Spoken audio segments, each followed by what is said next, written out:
Assalamualaikum warahmatullahi wabarakatuh. Anak-anak, hari ini kita akan belajar materi ujian sekolah dasar mata pelajaran PAI tahun pelajaran 2021-2022 bersama Bu Nurul Hidayah. Pada kesempatan kali ini, Bu Guru akan menjelaskan materi ujian PAI yang uraian. Pada kisi-kisi, untuk soal uraian yang pertama, peserta didik dapat menyebutkan sikap yang sesuai dengan Quran Surat Al-Maun dan Quran Surat At-Tin.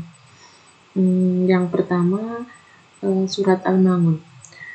Dalam Surat Al-Maun ini dijelaskan ciri-ciri orang yang mendustakan agama. Yang pertama, orang yang menghardi anak yatim. Yang kedua, orang yang enggan memberi makan kepada orang miskin. Ciri-ciri yang ketiga, orang yang lalai terhadap sholatnya. Maksudnya di sini lalai terhadap sholatnya yaitu orang yang suka menunda-nunda sholat. Yang keempat, orang yang berbuat ria. Yang kelima, orang yang enggan menolong dengan barang yang berguna. Maksudnya enggan itu tidak mau menolong dengan barang yang berguna. Setelah kita belajar tentang ciri-ciri orang yang mendustakan agama pada Surat Al-Maun, sikap yang sesuai agar kita terhindar dari orang yang mendustakan agama, maka yang pertama, kita harus mencintai dan menyayangi anak yatim. Yang kedua, menyayangi dan memberi makan orang miskin. Yang ketiga, kita harus melaksanakan sholat tepat waktu. Yang keempat, menghindari perbuatan ria. Apabila besok keluar soal bagaimana sikap yang sesuai dengan Quran Surat Al-Maun, untuk surat yang kedua yaitu Surat At-Tin. Dalam Surat At-Tin ini dijelaskan yang pertama, manusia diciptakan oleh Allah sebagai makhluk yang paling sempurna. Yang kedua, Allah akan mengembalikan manusia ke neraka bagi orang yang tidak beriman dan beramal soleh. Yang ketiga, bagi orang yang beriman dan beramal soleh, maka akan mendapatkan pahala yang tiada putus-putusnya. Yang keempat, Allah adalah hakim yang paling adil. Sikap yang sesuai dengan Surat At-Tin yaitu yang pertama, karena kita sudah diciptakan sebagai makhluk yang paling sempurna, yang paling baik bentuk jasmani dan rohaninya, maka sikap yang sesuai yang pertama yaitu bersyukur atas nikmat Allah yang sangat banyak. Yang kedua, selalu beriman dan beramal soleh. Beramal soleh maksudnya amal itu perbuatan, soleh itu baik, melakukan perbuatan yang baik. Yang ketiga, rajin mengaji dan melaksanakan sholat. Untuk soal uraian yang nomor 2 yaitu menyebutkan arti surat Al-Kafirun, Al-Maidah ayat 2 dan 3, serta Al-Hujurat ayat 12 dan 13. Mari kita baca surat Al-Kafirun serta artinya bersama-sama. Bismillahirrahmanirrahim. Ya ayyuhal kafirun, katakanlah Muhammad, hai orang-orang kafir. La a'budu ma ta'budun, aku tidak akan menyembah apa yang kamu sembah. Wala antum abiduna ma a'bud, dan kamu bukan penyembah Tuhan yang aku sembah. Wala ana abidum ma abadtum, dan aku tidak akan pernah menjadi penyembah apa yang kamu sembah. Wala antum abiduna ma a'bud, dan kamu tidak pernah pula menjadi penyembah Tuhan yang aku sembah. Lakum dinukum waliyadin, untukmu agamamu dan untukkulah agamamu. Untuk soal uraian yang kedua, kalian harus menghafal surat Al-Kafirun ayat 1-6 serta potongan surat Al-Maidah ayat 2. Surat Al-Maidah ayat 2 nanti intinya dimulai dari wa ta'awanu 'alal birri wat taqwa.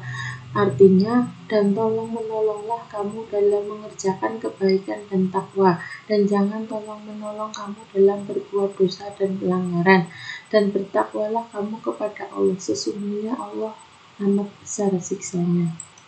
Sesuai yang kita pelajari, berbuat dosa dan permusuhan.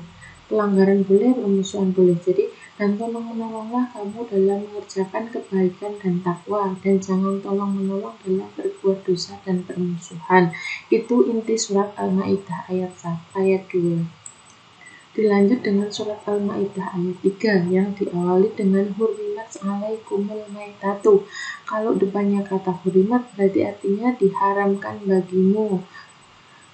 Al-Maidah ayat 3 ini berisi tentang hewan atau makanan yang haram untuk dimakan, antara lain bangkai, darah, daging babi, daging hewan yang disembelih atas nama selain Allah, hewan yang tercekik, yang terpukul, yang jatuh, yang ditanduk itu haram, kecuali kamu sempat menyembelihnya. Selanjutnya kalian harus menghafal surat Al-Hujurat ayat 12. Pada potongan surat Al-Hujurat ini yaitu tentang ya ayyuhalladzina amanu ijtanibu katsiran minadh-dhanni. Ada kata doni yaitu tentang prasangka. Hai orang-orang yang beriman, jauhilah kebanyakan prasangka atau kecurigaan, karena sebagian dari prasangka itu dosa. Kalian harus menghafalnya ya. Selanjutnya kalian bisa membaca potongan surat Al-Hujurat ayat 13 yaitu tentang artinya, hai manusia, sesungguhnya kami telah menciptakan kamu dari seorang laki-laki dan seorang perempuan, dan menjadikan kamu berbangsa-bangsa dan bersuku-suku supaya kamu saling kenal mengenal. Untuk soal uraian yang ketiga, kalian harus memahami makna Asmaul Husna. Asmaul Husna 4 yang harus kalian pahami. Yang pertama, As-Somad, artinya Allah Maha dibutuhkan atau tempat meminta. Yang kedua, Al-Muqtadir, artinya Allah Maha kuasa. Yang ketiga, Al-Muqaddim, artinya Allah Maha mendahulukan. Yang keempat, Al-Baqi, artinya Allah Maha kekal. Kalian hafal ya 4 Asmaul Husna ini agar mudah dalam mengerjakan soal. Soal uraian selanjutnya, kalian dapat menyebutkan sikap keteladanan dari Rasul Ulul Azmi minimal 3.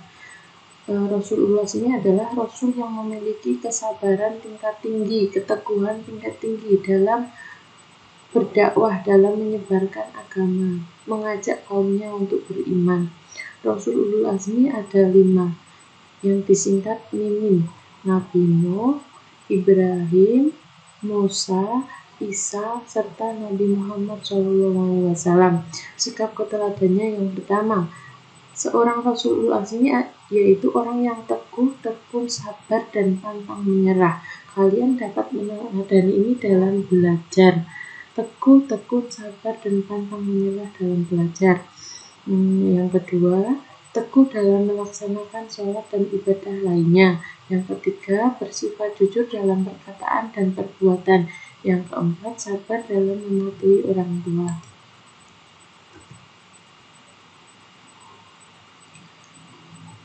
Soal selanjutnya tentang contoh sikap toleran dalam kehidupan sehari-hari.